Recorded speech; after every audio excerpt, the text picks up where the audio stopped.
본문의 말씀 창세기 14장 13절에서 16절 말씀 중심에서 아브라함의 승리라는 제목으로 함께 말씀을 통해 은혜 나누기를 원합니다.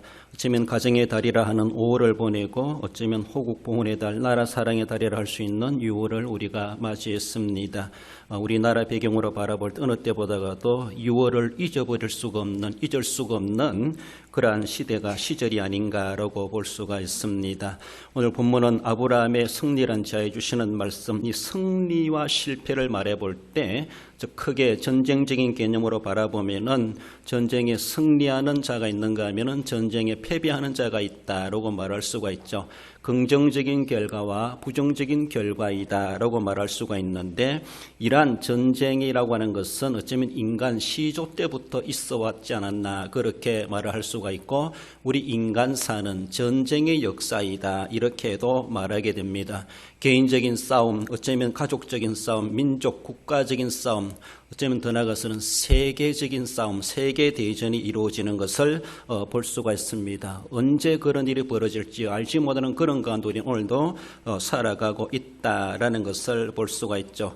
아브라함도 이 전쟁에 개입하여서 그 전쟁을 어쩌면은 결과적인 모습으로 승리로 이끌어가게 되는 그런 배경의 모습을 말씀해 주고 있는데, 어쩌면 우리는 진리와 자유와 정의를 사수하는데 어느 누구보다도 앞장서고 그만한 사명과 책임이 있다라는 것을 우리는 생각해야 되죠. 육신적으로 보면은 자유를 우리는 사수해 갈 뿐만 아니라 영적으로는 진리를 사수해 가는데, 진정 우리는 주저할 수가 없고 우리는 기꺼이 거기에 어쩌면 전쟁이라 할지라도 싸움에 그렇게 개입해야 되고 참여해 가고, 그래서 결국은 자유를 지키고 진리를 지키고 정의를 세워가는 그 일에 우리는 그 어느 누구보다도 사명감 가지고 감당해 갈 수 있어야 할 것입니다.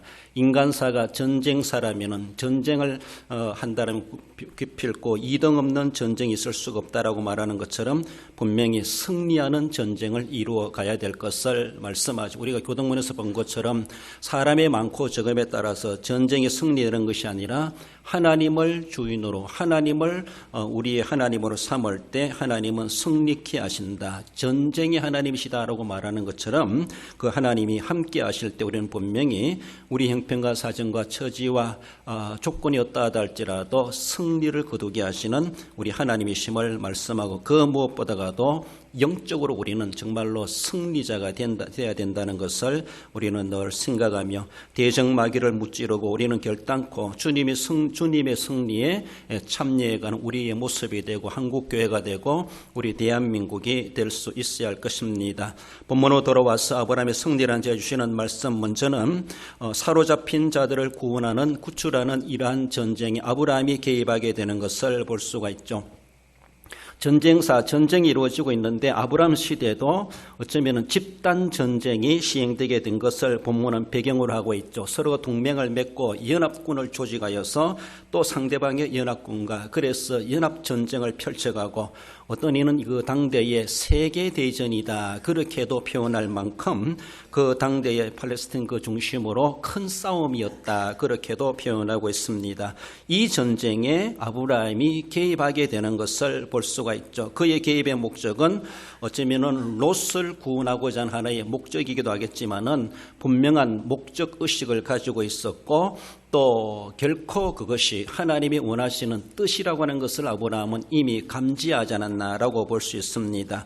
13절 이하에 도망한 자가 와서 아브라함에게 알리니 아브라함이 그의 조카가 사로잡혔음을 듣고, 어쩌면은 조카 롯을 위해서라도 그러하겠지만은 이 전쟁을 통하여서 많은 억울한 사람들이 그렇게 사로잡혀갔다 그 소리를 듣고, 더 나아가서는 자신의 혈육이라 할 수 있는 조카 롯의 가족들이 그렇게 잡혀갔다는 소식을 들었을 때 아브라함은 가만히 있을 수가 없었다라는 것을 말씀해 줍니다.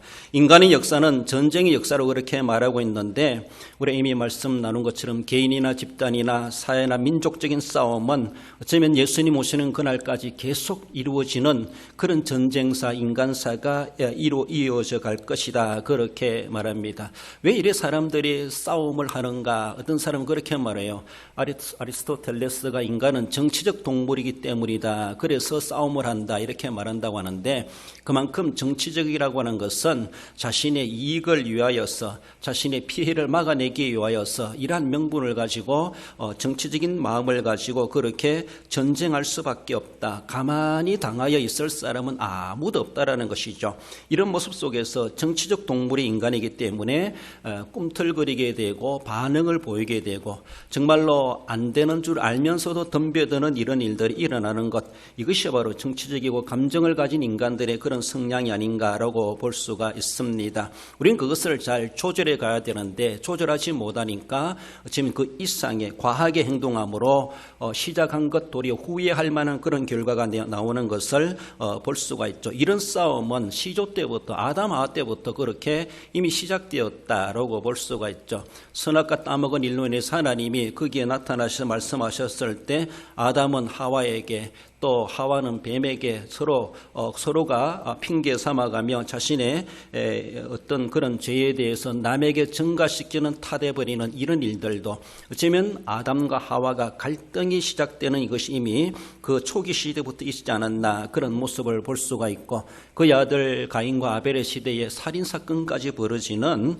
아우를 죽이는 이런 일들까지도 벌어지게 되고 이만한 큰 전쟁이 당대에 어디 있겠는가라고 할 만큼 전쟁의 역사가 이미 인간사와 함께 시작되고 있다고 하는 것을 볼 수가 있죠. 사람이 많아질수록 그 싸움의 규모는 큰 싸움이 되어지고 말씀드린 것처럼 세계대전과도 같은 그런 싸움이 일어나게 되는 것을 볼 수가 있습니다. 이런 인간의 전쟁사, 인간사에 대해서 성경은 정당한 승리에 대한 이야기들을 성경 속에 담아주고 우리에게 또한 전해주고 있는 내용 중에 하나가 아브라함이 겪어왔던 그 전쟁사에 대해서 오늘 본문은 말씀해 줍니다.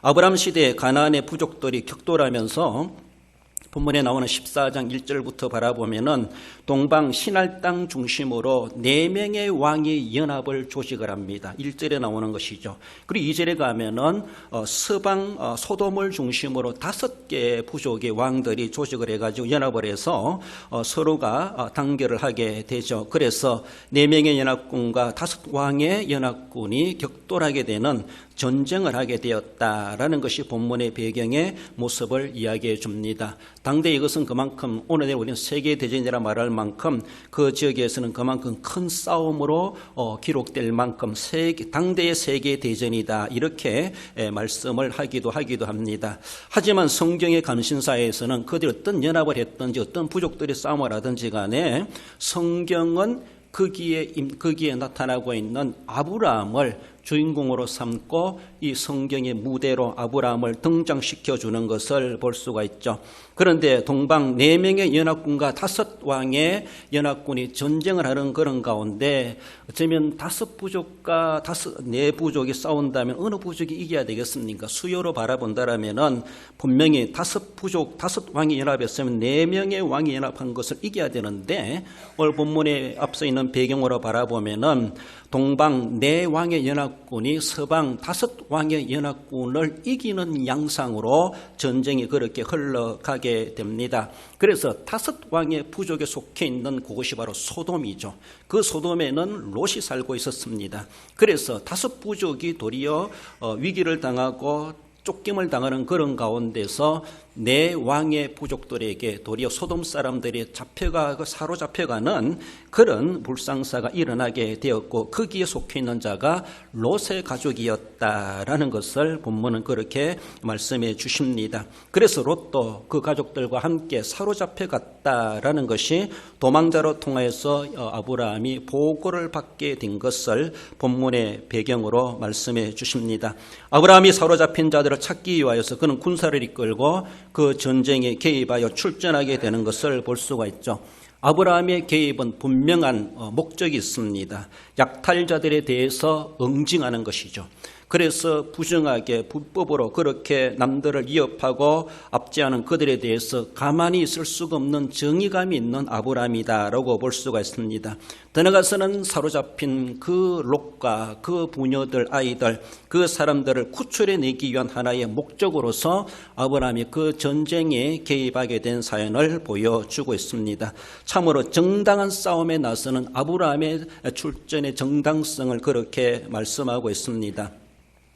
우리가 살아가고 있는 이 세상은 전쟁이 끊일 날이 없습니다. 지금 아담 하와 때부터 시작되었다라고 말하는 것처럼 주님 오시는 그날까지 우리가 아무리 평화조약을 맺고 서로가 싸우지 말고 화친하게 살아가자라고 한다고 하지만은 정치적 동물 인간이다 보니까 조금만 뒤틀리면은 싸움이 시작되게 되고 작은 싸움이 나중에선 국가적인 싸움이 되는 것을 볼 수가 있죠. 세계대전도 뭐 시시한 것에서 시작되었다 이렇게 말할 수 있는 것처럼 그렇게 감정으로 시작되다 보면 나중에는 큰 싸움이 되는 것을 볼 수가 있습니다. 지금도 지구촌에 싸움이 끊일 날이 없고 거기에 여러 나라들이 이모저모 직간접적으로 개입함으로 인하여서 재면은 큰 싸움으로 되는 것도 시간 문제일 수 있다라고 볼 수가 있습니다. 우리 인간 사이에는 이런 싸움이 끊일 날이 없고 늘 싸움을 우리는 싸움 현장 속에 살아가고 있고 그 싸움에 대비해 가야 되고 어쩌면은 영적이든 육적이든 싸움이 시작되었으면 이겨야 되지 않느냐라고 하는 것은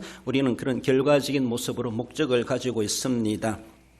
아무튼 아브라함도 이 전쟁에 개입하면서 불법자들에 대해서 응징하고 그리고 선량한 백성들을 구출하기 위하여서 정당한 목적을 의식을 가지고 거기에 개입하게 되는 이러한 싸움의 배경을 해주고 있습니다. 단순한 세상의 전쟁 이야기, 아브라함의 전쟁 개입의 이야기를 말해주는 것이 아니라 오늘 우리로 바라보면 아브라함이 사로잡힌 자를 구출하기 위하여서 분명한 목적의식을 가지고 개입할 수밖에 없다라는 것을 보여주는 것처럼 오늘도 우리는 이러한 사로잡힌 자들에 대해서 우리는 구출해내야 될 그런 백성들이 있다고 하는 것을 성경은 우리에게 분명히 말씀하고 있습니다.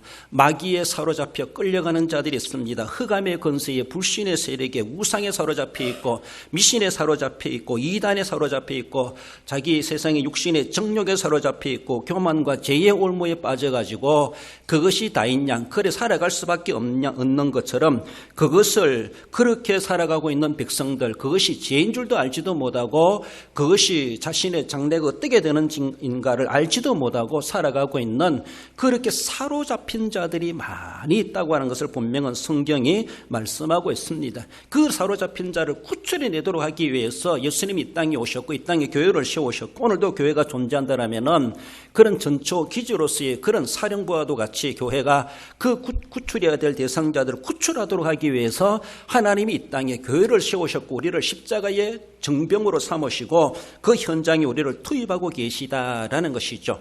하나님이 아브라함을 그렇게 개입하게 하셨다라고 말할 수가 있는데 그것은 오늘도 이 땅에 우리를 교회를 세우시 우리로 하여금 그 일에 개입하도록 말씀하신다라는 것이죠.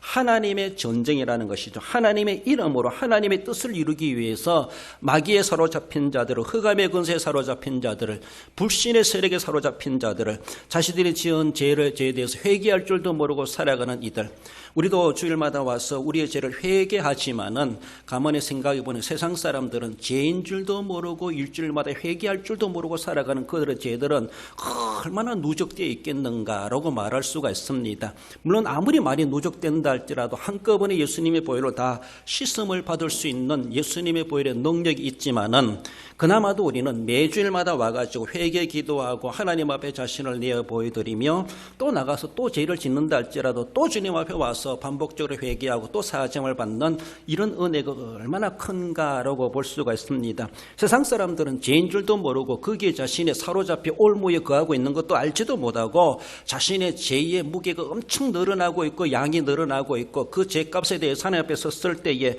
어떻게 감당할 것인가 유구무원이거늘 말도 못할 그런 죄를 쌓아가는 줄도 알지도 못하고 살아가고 있는 것을 그렇게 사로잡힌 자들에 대해서 우리는 분명히 구출해내야 될 책임의 사명이 있다라는 것을 말씀하십니다.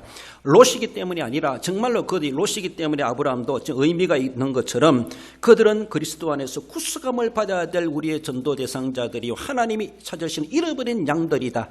그들도 예수님 피로 구속함을 받고 구원받아야 될 사람들이다라고 생각해 보면은 우리의 혈육 이상으로 우리가 그들을 친근하게 대하고 우리가 책임져야 될 아브라함에게 롯이 있다고 하는 것처럼 우리도 그만한 가까운 그런 인물들이고 그런 우리의 전도 대상자들이라고 하는 것을 말씀하고 있습니다. 그러므로 하나님은 아브라함을 거기에 개입하게 하셨다라고 원론적으로 말해 볼 수가 있는데 아브라함도 그 싸움에 정당하게 개입하여서 하나님의 도우심으로 결과적인 모습에서 승리를 거두고 그들을 다 되찾아오는 그런 모습을 보여주고 있습니다. 승리의 하나님께서 오늘도 교회를 통해서 오늘도 주의 백성들을 통해서 믿음의 나라 백성들을 통해서 믿음의 국가 민족을 통해서 하나님은 그 일을 이루어 가시고 악한 세력들이 쫓겨나고 하나님의 다스리시는 천국이 이루어지기를 그토록 사모하고 계시다라는 겁니다.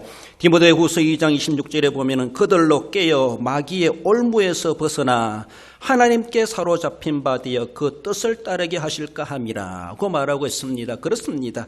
마귀의 올무에서 벗어나도록 하고 그렇습니다. 우리는 하나님의 올무에 빠져야 되죠. 마귀에 사로잡힌 자가 되지 말고 하나님께 사로잡힌 자가 되어야 되죠. 하나님께 돌보심을 받는 자가 되도록 그들을 마귀의 올무에서 벗어나도록 해야 될 그 책임이 우리에게 주어져 있고 우리도 또 한 사람 이 시대에 아브라함의 정의감을 가지고 아브라함의 진리감을 가지고 아브라함의 자유의식을 가지고 우리는 사로잡힌 자들을 구출해내야 될 분명한 영적 전쟁, 육신적인 전쟁도 감수해 가야 될 것을 말씀하십니다. 전쟁의 주권자 하나님께서 오늘도 우리를 그렇게 출전하게 하시고 그래서 교회를 보호하고 나라를 지켜내고 하나님이 기뻐하시도록 쓰임받는 그런 인물들로 하나님은 삼아 가신다는 겁니다. 하나님 아브라함을 통해서 원대한 꿈을 가지고 계신 것처럼 이 시대에도 이러한 진리와 정의와 자유의식을 가진 자들을 통해서 하나님은 쓰실 것이다 라는 것을 생각해 봅니다. 사로잡힌 자를 구출하기 위해서 아브라함은 전쟁에 개입하고 결국은 승리를 거두게 된 것을 말씀하고 우리나라가 우리 교회가 이런 역할들을 우리는 충분히 감당해 갈 수 있어야 할 것입니다. 나가서 아브라함의 승리는 훈련된 군사들이 있었다고 하는 것을 말씀하죠. 318명임을 말씀합니다. 14절에 아브라함이 집에서 길리고 훈련된 자 318명을 거느리고 길리고 훈련되었다라는 말은 거기서 태어나고 숙련되었다, 훈련받았다 이런 말이죠. 아브라함은 거부이죠. 아브라함은 자식은 없지만은 그러나 거기에 많은 종들이 있습니다. 젊은 종, 늙은 종, 아무튼 여러 가지 많은 하인들이 있지 않았겠는가라고 볼 수가 있는데 그 집에서 태어난 여러 하인의 자식들이 있겠죠. 그들이 거기 집안에서 태어났고 아브라함은 그들을 그저 일만 시키는 하인이 아니라 자신이 아들과도 같이 그들을 태어나게 뿐만 아니라 그들을 자라는 가운데 훈련시켰다. 그래서 길리었다 이렇게 말하죠. 길리고 훈련되었다. 거기서 태어나고 거기서 훈련받았다라고 하는 것을 말씀하십니다. 그래서 아브라함은 그 자라나는 그 하인들의 자식들을 단순한 일꾼으로만 부려먹는 것이 아니라 때로는 사적으로 집에서 집안 일들을 돌볼 뿐만 아니라 가족의 가산의 안전을 위해서 그들을 하나의 훈련된 군사도 같이 그렇게 키워갔다라는 것을 말씀하고 거기에 해당되는 정병들이 318명이었다라는 것, 그들과 함께 출전하는 아브라함의 그 모습을 보여줍니다.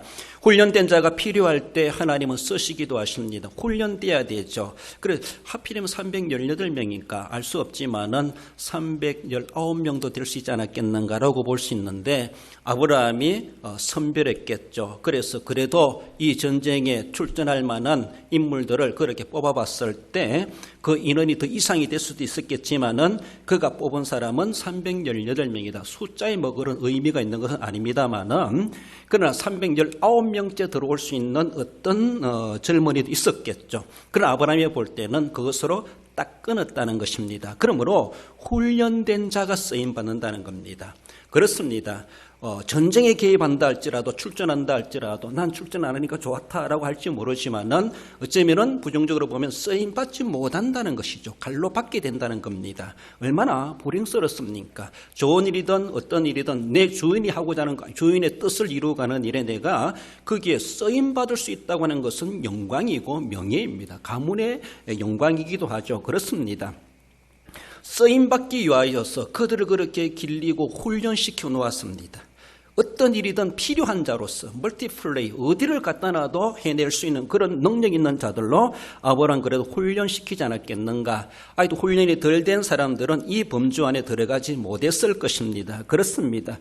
훈련된 자를 하나님은 쓰십니다. 그 사람의 나이가 어떻고 건강이 어떻고 이런 것보다가도 그 임무에 대해서 적합한 자로서 훈련되어 있는가, 거기에 대해서 준비되어 있는가 라고 하는 것을 점검 대상이라고 볼 수가 있죠. 무조건 많이 데려가면 된다, 이것만이 아니라는 것이죠. 그렇습니다. 우리는 소유가 적다 할지라도 내가 하나님 앞에 쓰임받을 수 있는 무엇을 맡겨놓는 아멘으로 하답하고 하나님 앞에 순종할 수 있는 마음의 준비가 되어 있습니다 라고 하면은 어떤 일이든 헌신자가 될 수가 있고 하나님의 교회에 쓰임받을 수 있는 그런 일꾼이 될 수가 있습니다. 그렇습니다. 어떤 이들은 어쩌면은 크오지만은 덩치는 크고 나이는 먹었지만은 이 318명에 들어가지 못한 하인의 자녀들도 많이 있었을 것이다 라고 볼 수가 있습니다. 나라이든 교회이든 어쩌면 지역사회이든 그가 덩치 크다고 힘이 있다고 쓰임받는 것만이 아니라 물론 힘쓰는 일에는 쓰임받을 수가 있겠죠. 그렇습니다. 아무튼 그 어떤 목적을 이루기 위해서 거기에 합당한 자로 얼마나 준비되고 있는가. 우리는 적어나마 그래. 난 이 분야에 나는 전문가다. 이 분야에 나는 정말로 달인이다 이 소리 못 들어도 그래도 나는 거기에 대해서 좀 이해력이 있고 해박하다, 어느 정도 해낼 수가 있다, 남들만큼 해낼 수 있다, 이 정도라도 우리는 실력을 키워가야 되고 어떤 한 분야만이 아니라 나의 취약한 부분에서도 공부를 해서더라도 돈을 투자해서더라도 자신의 실력을 키워가는 것은 지극히 바람직한 모습이고 살아있는 자가 해야 될 반응이고 마땅한 살아있는 자로서의 책임과 의무가 아니겠는가라고 볼 수가 있습니다. 그렇습니다. 이렇게 318명이라고 하는 것은 그렇게 선출된 사람들입니다. 얼마나 귀한지 몰라요. 기드온의 300명의 용사, 하나님의 300명을 끊었습니다. 그렇습니다. 초대 예루살렘을 교회를 세우는데 120명의 성도가 있었습니다. 많으면 많고 적다면 적을지 모르지만 적들에 비하여서는 결코 숫자로 많은 수요는 결코 아니었습니다. 미디안 군사들을 대처하는데 300명을 하나님은 끊어버렸습니다. 300명만 족하다. 그렇습니다. 초대 예루살렘 교회를 세우고 이 세상의 세계를 복음해 가는데 교회를 세우는 그러한 진짜 배기로 하나님은 120명을 하나님은 선정하셨다고 볼 수가 있습니다. 오늘 이 전쟁을 위해서 하나님께서는 아브라함에게 318명으로 그렇게 딱 끌었습니다. 320명도 아니고.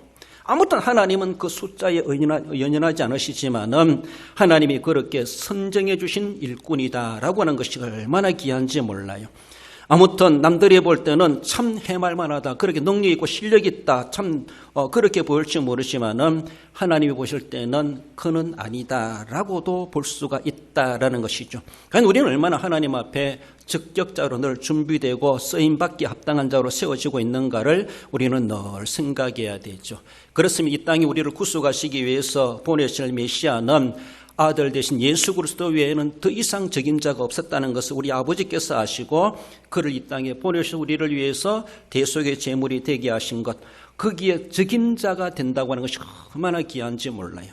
아무튼 예수님도 그랬던 것처럼 우리의 모든 삶 속에서도 오늘도 우리는 선천적이지 못하다 할지라도 후천적으로라도 훈련되어지고 교육되어지고 자신의 몸을 갈고 닦고 연마해서 하나님이 쓰시고자 하시는데 훈련된 군사가 되어야 된다는 것을 우리에게 말씀하십니다. 전쟁은 끝이 없습니다. 세상적인 전쟁이든 영적인 전쟁은 우리는 거기에 출전할 만한 자들 우리는 세워져야 되고 영적인 318명의 군사 속에 우리가 포함되지 않는다면은 우리는 참으로 어쩌면은 그들이 누리는 영광에서 제외될 수가 있다라는 것도 생각해 봐야 합니다. 세상적으로는 능력이 있다 할지라도 신앙적으로 준비되지 못한 사람들이 얼마나 많은지 몰라요. 세상적으로는 안정된 삶을 살아가면서도 신앙적으로는 불안한 삶을 살아가는 사람들이 많습니다. 세상적으로는 건강하게 육신적으로는 건강하게 살아가도 영적으로는 세상 말로 비실비실하며 살아가는 사람이 있어요.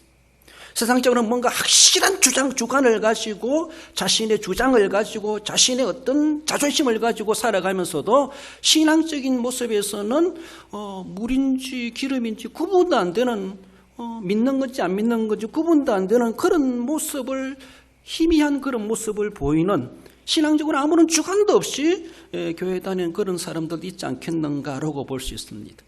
자신의 고집이 있습니다. 자신의 주장이 있습니다. 자신의 뭔가 인생관이 있기도 합니다. 하면서도 신앙 고백에 대해서는 하나님을 섬김에 대해서는 교회 일에 대해서는 그저 소극적이고 어쩌면은 속해 있다 할지라도 손님처럼 교회에 왔다가 가버리는 그런 모습처럼 무책임하게 살아가는 그런 일들이 얼마나 많겠는가 우리는 생각해 볼 수 있어야 할 것입니다.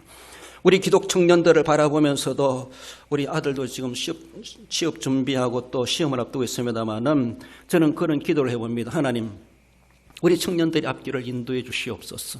저희들의 장래가 그래도 안정되게 보장돼야만이 교회에서도 열심히 일할 수 있고 마음 편하게 일할 수가 있고 세상 말로 우리가 많이 써먹을 수도 있는데 그들의 삶이 불안하다면 어떻게 교회 와서 뭐하라 우리가 그렇게 맡길 수가 있겠습니까? 그래서 맡길 수도 있겠지만 그러나 자신의 삶의 인간적인 삶이 안정되지 못하니까 불안할 수밖에 없습니다. 교회에서 아무리 충성하고 한다 할지라도 자신의 장래에 대해서 불투명하게 놓여 있다라면은 그들은 교회에서 섬기도 어쩌면 편안하지 못할 수가 있고 또 남들의 눈총을 받을 수가 있고 의식이 안 될 수가 없다라는 것이죠. 저도 아들을 위해서 기도하면서 하나님, 아들이 안정된 목표하는 직장에 하나님 들어갈 수 있게 해주시옵소서 기도하면서도 하나님께서 만약에 그 아들을 안정된 직장을 주신다면은 쉬운 말로 하나님 제가 그를 많이 써먹을 수 있지 않겠습니까? 대구에 있다 할지라도 매주일마다 오라 할 수 있습니다. 교회 와서 부교육자 이상으로 내가 부려먹을 수도 있습니다. 하나님이 안정된 직장을 주신다면 기독 청년들에게 그렇게 안정된 직장을 주신다면 그들이 얼마나 마음껏 하나님을 섬길 수 있겠습니까? 하나님 직장도 참 중요하지만은 교회가 꼭 필요한 인물이라는 것이죠. 교회에서 꼭 그렇게 써야 될 인물이라는 것이죠. 하나님 나라에 쓰임받을 일꾼들이 세상적인 일에 풀리지 않으니까 거기에 발목 잡혀가지고 힘들어하고 있다는 것이죠. 믿음 없는 소리인지 모르지만 하나님 직장을 안정되게 해주시고 그가 목표하는 바를 속히 이루게 해주시옵소서. 그래서 사회적인 모습에서도 자신의 인생을 엮어가지만은 하나님의 교회에 그런 일꾼들이 필요하기도 한데 일꾼이 있으면은 멀티하게 그렇게 쓰임받을 수가 있을 텐데 하나님 왜 거기에 발목 잡히게 하십니까? 하나님 이 문제를 하나님의 뜻 가운데 해결해 주시기를 그런 마음으로 기도하기도 합니다. 그렇습니다. 물론 기독 청년들이 안정된 젊은이라 할지라도 안정된 직장과 아무런 탈 없는 사회적인 기반을 가지고 살아간다 할지라도 교회에 쓰임받지 못하고 그저 손님적인 교인으로 살아가는 사람들도 없잖아 있기도 합니다. 그러나 그 중에서도 보면은 정말로 세상 문제 잘 해결되면은 얼마든지 교회에서 쓰임받을 수 있는 그런 인물들도 많이 있다고 하는 것을 볼 수가 있죠. 그렇습니다. 하나님 앞에 이런 명분을 가지고 기도합니다. 하나님의 뜻이 어디 있습니까? 그러므로 하나님이 그들로 하여금 세상 삶에 있어가지고 걱정 없도록 이것이 어쩌면은 그들에게는 절박한 상황일지 모르지만 교회 입장에서 바라보면은 그런 인물들을 우리가 아직도 제대로 활용하지 못하는 그런 환경 가운데 놓여 있어가지고 하나님도 손해다 이런 생각이 들기도 하기도 합니다. 318명이 들어간다고 하는 쉽지 않은 그런 모습이기도 합니다. 훈련된 318명 아브라함의 승리의 주역들이라고 할 수 있었습니다. 그들은 정말로 현장맨들이었습니다. 자신의 생명의 위협을 무릅쓰고라도 그렇게 행동대원으로 그들은 동원될 수가 있었고 쓰임받을 수가 있었다. 어쩌면은 십자가의 정병들이다라고 볼 수가 있죠. 가정에도 쓰임받을 수가 있고 대외적인 문제도 그들이 동원되어서 쓰임받을 수가 있었다라고 하는 것이 얼마나 귀한 일인가라고 하는 것입니다. 그렇습니다. 그렇게 하나님 앞에 들어 쓰임받을 수 있는 믿음의 사람들이라고 하면은 정말로 구속의 은혜를 알고 구원의 확신이 있는 사람들 하나님은 쓰게 되어져 있습니다. 그 자신의 생활만 안정되고 이거 해주면 하겠습니다. 그런 모습이 아니라는 것이죠. 분명히 그들의 삶의 인프라가 구축되게 되면은 그들이 인생을 도려서 하나님 앞에 헌신자가 될 수 있는 사람들이 얼마나 많은지 몰라요. 그렇습니다. 말씀으로 훈련되어지고 기도로 훈련되어지고 감사로 훈련되어지는 사람들이 있어요. 봉사와 헌신으로 훈련될 수 있는 사람이 있어요. 자신을 내어주며 희생할 수 있는 헌신 훈련된 자들도 있습니다. 그렇게 훈련되어져야 됩니다. 정말로 그럴 때 필요할 때 기도로 훈련되었구나, 말씀으로 무장되었구나, 그런 가운데서 감사로 이 훈련된 사람들이 감사하는구나, 봉사하고 섬기고 자신을 내어줄 수 있는, 희생할 줄 알고 자신을 내어줄 줄 아는, 자신의 물줄도 털을 수 있는 그렇게 훈련된 사람들, 하나님 그때 쓰십니다.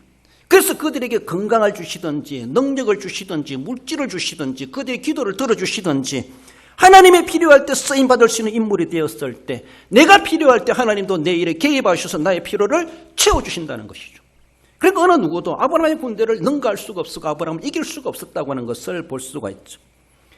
디모데전서 4장 8절에 육체의 연단은 약간의 유익이 있으나 경건은 범사에 유익하니 금생과 내생에 약속이 있느니라 비교해 주지 않습니까? 많은 사람들은 육체의 연단에 약간의 유익밖에 없는 것에 그렇게 정정건강하며 거기에 목숨을 걸고 인생을 다 드리는 것 같아요. 언제 경건히 훈련을 하고 언제 금생과 내생에 유익한 약속이 있는 것을 우리는 얼마나 소극적이고 남겨두는 것은 뒤끝만 남겨주고 있어요. 그러니까 여기에 타산이 있다고 하는 것은 금생과 내생에 유익이 있는데, 속된 말로 육체의 연단은 안 한다 할지라도 경건의 범사에 유익한 경건의 훈련을 쌓아간다라면은 내가 하지 못한 육체의 연단까지 하나님은 금생에서나 내세에서나 하나님은 약속이 있다 이렇게 말씀하시는 것, 이거 초등학생도 계산하면 나오는 답이라고 볼 수가 있음에도 불구하고 우리의 삶 속에서는 그것을 제대로 적용하지 못하지 않았겠는가. 아브라함은 이 구절에 대한 의미를 알았을 겁니다. 다윗도 이 구절에 대한 의미를 알았을 겁니다. 성경 속에 나오는 그런 승리자들의 특징은 바로 이런 훈련을 할 수 있었던 사람이고 경건의 능력을 가지고 있었던 사람들이다, 훈련된 사람들이다 라고 볼 수가 있죠. 아브라함이나 모세나 여호수아나 다윗이나 선지자들이나 사도들이나 그렇습니다. 오늘 우리들에게도 우리 하나님께서는 그런 훈련된 자이느냐라고 말씀하실 때, 하나님 내가 여기 있나이다, 내게 구원의 확신이 있습니다, 나는 하나님 무엇을 맡겨준다 할지 난 할 수 있습니다, 하나님 내게 무엇을 필요로 하십니까? 내 몸을 필요로 하십니까? 내 물질을 필요로 하십니까? 내 인생을 필요로 하십니까? 하나님의 일이라면은, 내 주인 아브라함의 일이라면은 나도 가겠습니다. 나도 포함시켜 주시옵소서. 나도 그 군사의 대열에 나를 끼워 주시옵소서. 318명 중에 자원했던 사람도 있지 않겠는가라고 볼 수가 있습니다. 아무튼 훈련된 자를 하나님은 쓰시는데, 그렇게 마음뿐만 아니라 우리의 몸과 영적으로도 훈련되어지고 구원의 확신을 가지고 예수 그리스도에 대한 유일 신앙관을 가지고 그렇게 무장된 자, 훈련된 자 하나님은 쓰실 때 쓰신다는 것을 말씀하십니다. 나아가서 아브라함의 승리는 믿음의 지휘관 아브라함이 있었던 것을 말씀하죠. 14절에 아브라함이 그의 조카 사로잡혔음을 듣고 집에서 길리고 훈련된 자 318명을 거느리고 단까지 쫓아갔어. 다 빼내고 아브라함이 거느리고 단까지 쫓아갔다. 그에 대한 군사의 지휘관은 아브라함이었다는 것이죠. 사령관이죠. 연합군 전쟁 개입에 대해서 전쟁이 아브라함이 개입하는 것을 볼 수가 있습니다. 아브라함은 전쟁이 이미 하나님께서 개입하셨다라고 그는 느끼지 않았겠는가라고 볼 수 있습니다. 그렇습니다. 한국 전쟁에 있어서 북한을 돕기 위해서 중공군이 개입하고 우리 남쪽을 돕기 위하여서 유엔군이 개입했다라는 것이죠.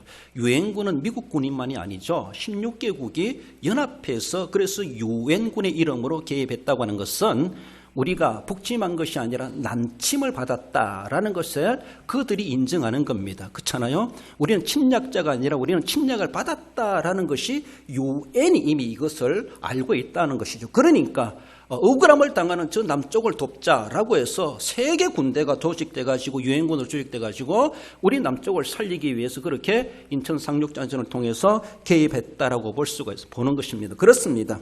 우리가 만약에 침략자라면 유엔에 나설 필요가 뭐 있습니까?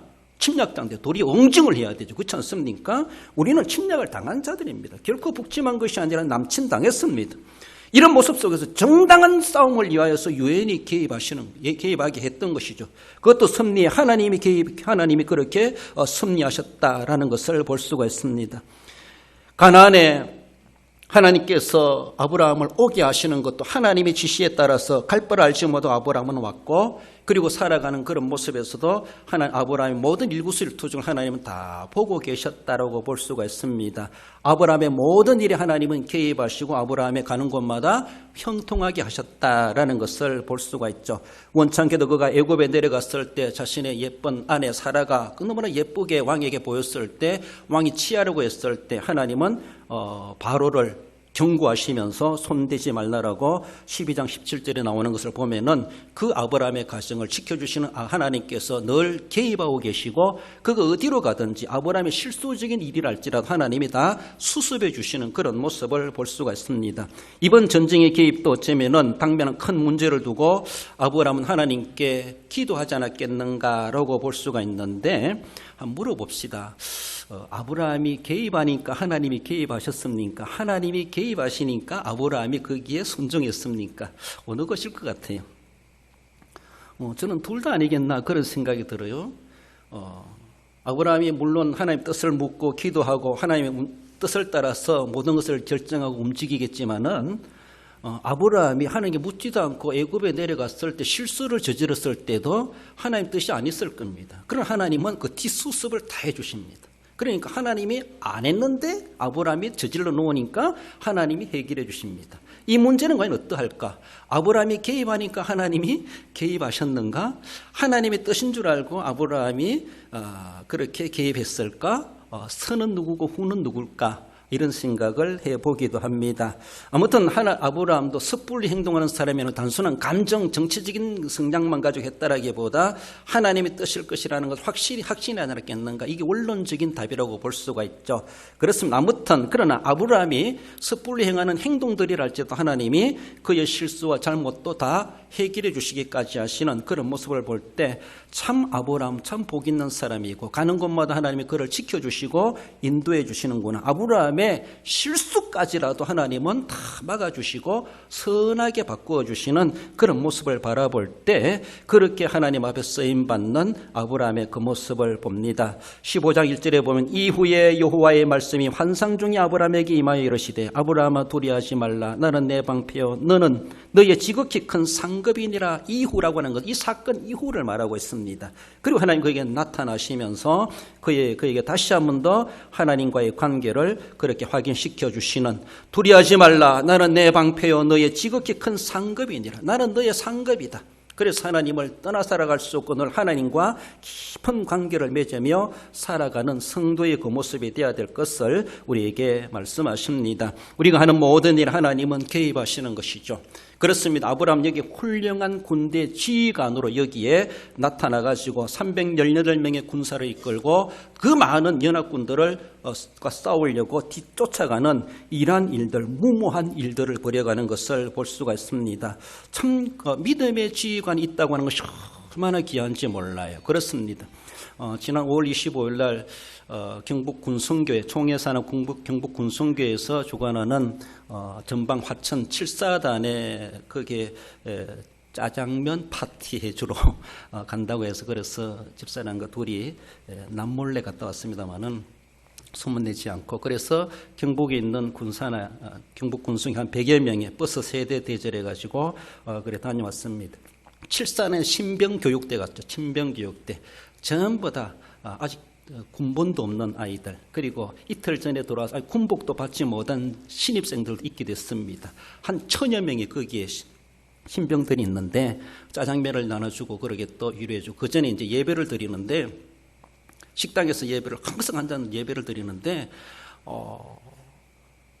그 앞에 있는 군인이 막 율동을 하며 춤을 추면서 하는, 저는 저 사람 군종병인가 이렇게 생각했는데 대대장님이에요. 중령다른 대대장님이 계급장도 안 보이는데 얼마나 막 열렬하게 율동을 하고 그 신병들 앞에서 춤을 추는지 제가 깜짝 놀랐습니다. 저희 시대 군대 시대의 대대장 하면 함부로 쳐다볼 수 없는 얼굴이었고 딱 모자 쓰고 지붕 하나 들고 그저 의자에 앉아있을, 까만 안경 쓰고 앉아있을, 이렇게 상상이 되는데 그 대대장님은 막 율동을 하면서 찬양 부르는데 그 신병들 앞에서 저는 군종병인 줄 알았습니다. 요새 지휘관들은 저렇구나. 머리도 짧게 깎고 정말로 그렇게 지휘관처럼 보이지 않습니다. 그 1000명의 신병들을 책임지고 있는 대대장이에요. 그런데 그게 얼마나 발랄하고 신랄하게, 그리고 또 사진을 찍으면서 저렇게 찍고 얼마나 포즈를 잘 취하는지, 와, 우리 세대하고 너무나 다르다. 그리고 신병들과 함께 호흡을 하는 그런 모습을 보면서 참 귀하다. 그리고 믿음의 사람이었습니다. 믿음의 가정에, 믿음의 지휘관이었습니다. 칠성 전망대라고 하는 전방, 지피가 보이고 GOP가 보이고 북한 땅이 보이는 거기에 가니까 거기도 대대장님이 완전 군장해가지고 마스크 쓰고 그것도 이제 대대장이 나타나는 그분도 믿음의 사람이더라고요. 그래서 믿음의 지휘관들이 부대마다 있다고는 얼마나 귀한지, 그렇지 않습니까? 또 여기 신병교육대 1000명의 신병교육들이 거기서 한 달간 교육을 받고 자대로 배치될 텐데 거기에 믿음의 대제장이 그들을 관장하고 있고 그들을 위해서 기도하고 그들과 호흡을 하고 그들에게 이러한 믿지 않는 잔병들도 많을 텐데 그들 앞에서 율동을 대제장이 해가면서 그렇게 해가는 그런 모습이 안 믿는 그런 청년들이 본다 할지라도 얼마나 좋겠는가, 참 아름답게 보인다. 그래 눈높이를 낮춰가지고 그들과 함께 그렇게 호흡하는 그런 모습을 보면서 참 믿음의 지휘관이 있다고는 얼마나 귀한지. 회장님도 말씀하신 것처럼 앞으로 믿음의 지도자들이 많이 군대에 배치되도록 우리 그들을 위해서 기도하고 그들이 승진하고 그들이 장군이 되고 그들이 이 한국 군대를 이끌어갈 수 있다라면은 얼마나 좋겠는가. 하나의 서로가 모두가 다 공감하며 느껴보게 됐습니다. 그렇습니다. 교육계뿐만 아니라 이 사회나 정치계나 군대나 믿음의 사람들이 책임자가 있고 있다라면은 그것이 복음화가 되는 일에 큰 효과가 있고 지름길이 되는 것을 볼 수가 있습니다. 아브라함은 훈련된 군대가 있다고 하지만 그는 믿음의 사람이었습니다. 믿음의 지휘관이었습니다.